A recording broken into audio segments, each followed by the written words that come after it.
danger of falling. And what does that look like? Ugly.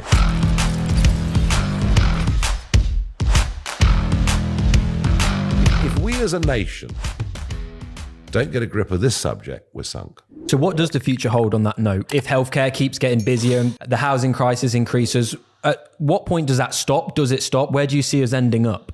Well, we have to get a different government. We have to have political transformation that gets a grip on this. If we don't, then I think the quality of life of all of us will diminish. And I suspect that people will respect the democratic process even less than they do now, and start to take matters into their own hands. And what does that look like? Ugly. The thing about democracy is this, and the reason I want to encourage all of you to believe in democracy is this.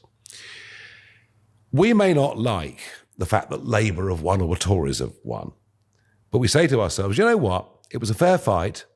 The other side won. I'll do all I can to help my gang win next time round. It's the safety valve.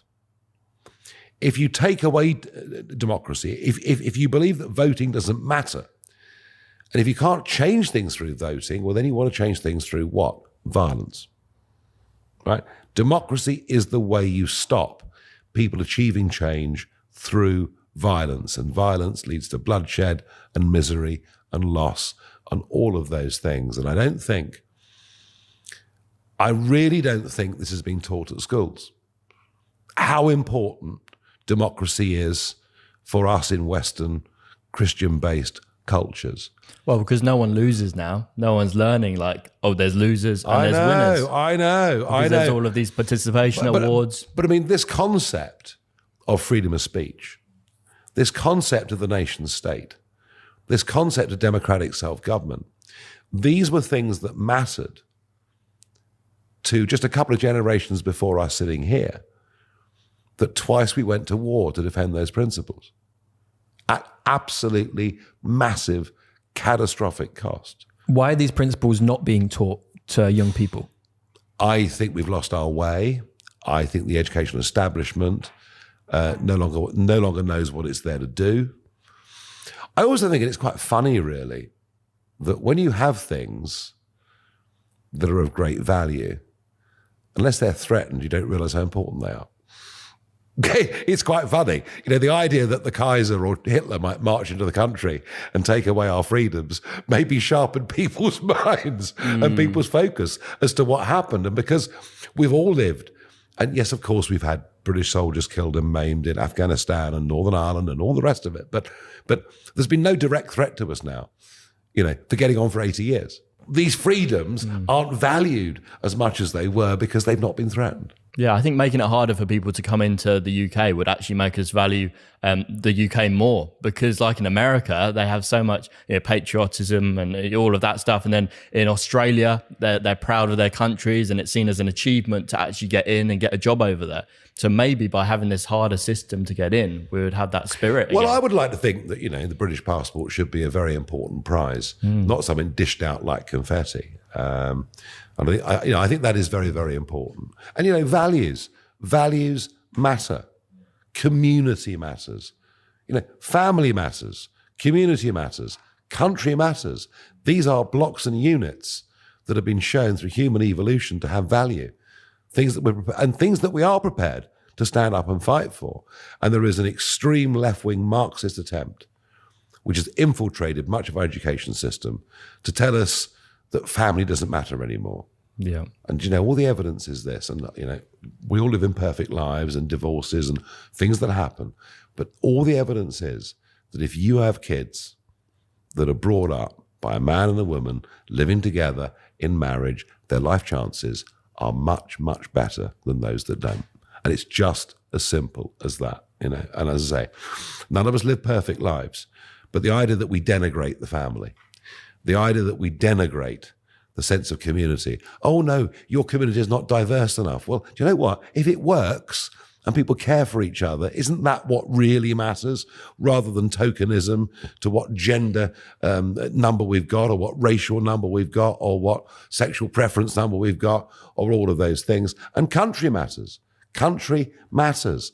That's why all over the world, big countries are breaking up into small countries because people want the right to feel this is their identity, this is their flag, this is what they belong to.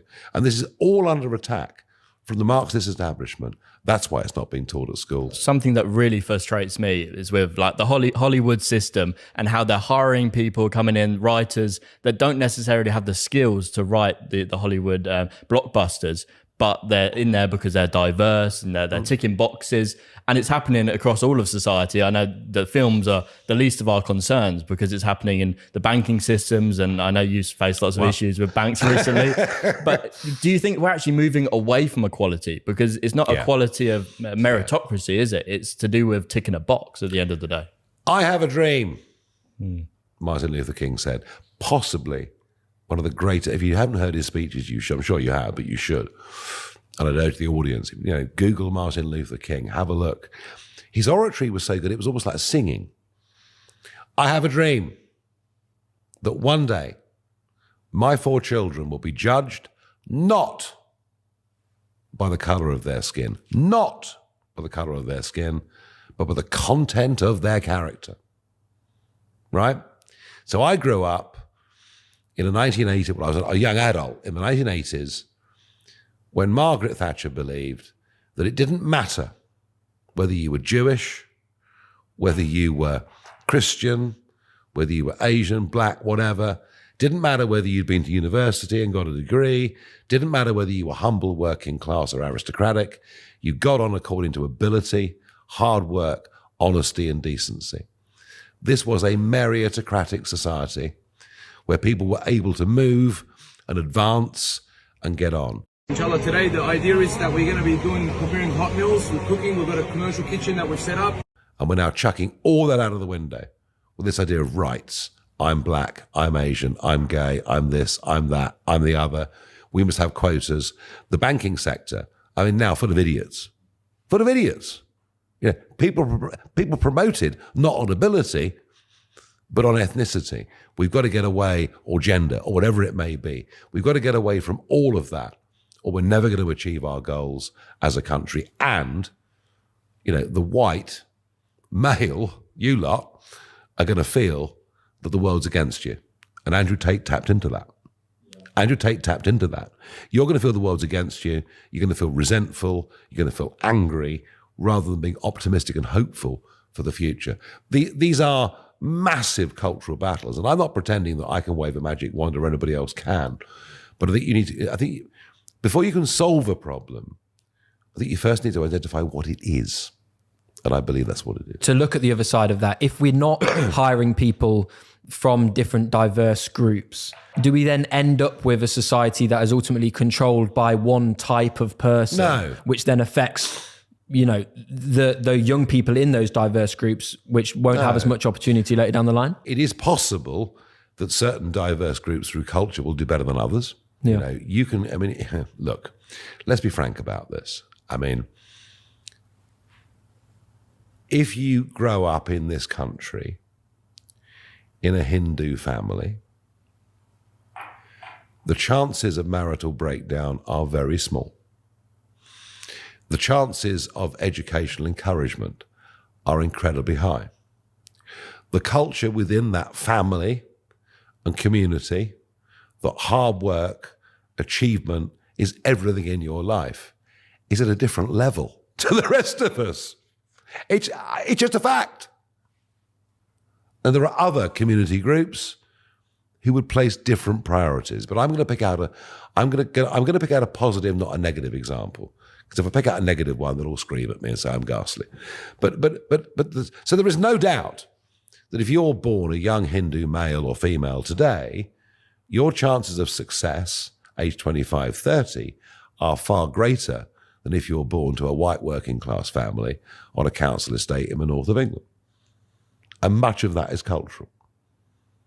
So why do we need quotas? Things have to sort themselves out. The biggest divide in Britain is not through races or sexuality or gender. The biggest divide in Britain and the biggest prejudice in Britain is class. And the ruling London classes, the people that wouldn't have us for this podcast, loathe the working classes. They despise the working classes. How many working class people in Parliament are there? How many working class accents do you hear in Parliament? Almost none. That's the big divide in this country. The absolute snobbery and frankly, sheer hypocrisy of our ruling classes. They go on about diversity and this and that and the other, but if you're white working class, you can go to hell. So do you think they've broken people down into these different groups to stop the working class becoming so powerful because they're in their little groups, can I say it, the gays, the blacks? Well, I don't even know what I can say nowadays because I don't want to offend anyone, but that's the problem, isn't it? I'll tell you what. Do you know what we ought to do? Do you know what we really ought to do? Let's start treating them all as human beings. Yeah. All right, they're all human beings, and we'll treat everybody equally, provided they're fair with us. And if they're not fair with us, we will discriminate against them on the basis of their behaviour, regardless of what their background is. We all discriminate. We discriminate when we choose friends. Let's treat everybody as equal. If we don't have a colourblind approach, given the ethnic change in this country, we are headed for the most horrific divisions. And I think we're beginning to see it already over Israel, Gaza, the street protests. I'm very, very worried about these divisions. I really am. The way we speak about the UK, especially in this podcast, makes it seem like quite a murky place, and the future of it is certainly uncertain and a little bit murky as well. Are there any other countries or societies out there that are doing it right, in your opinion? The whole of the West's in trouble. The whole of the Western world's in trouble. As we argue and fight over whether a woman can have a penis or not, as we battle over these things and argue in Parliament over these things, what do you think our enemies think? What do you think the Iranians think, or the Chinese think, or Putin thinks? They're laughing at us. They're laughing at us. And great civilizations are brought down, not normally through invasion. They're brought down through internal division. You can go back millennia to see great empires that fell. And the West's in danger of falling, not because of the outside military threat, because of the lunacy that's happening within. But I remain an optimist. I believe that if you study history, social pendulums swing one way and then can swing another. And I am seeing much greater hope in this 15 to 25, roughly, age group than I see in the 25s to 35s. I'm beginning to see young people actually getting it, understanding that this stuff isn't working. So I've far from given up on these great battles. I'm worried and concerned for the future, but we can turn this around.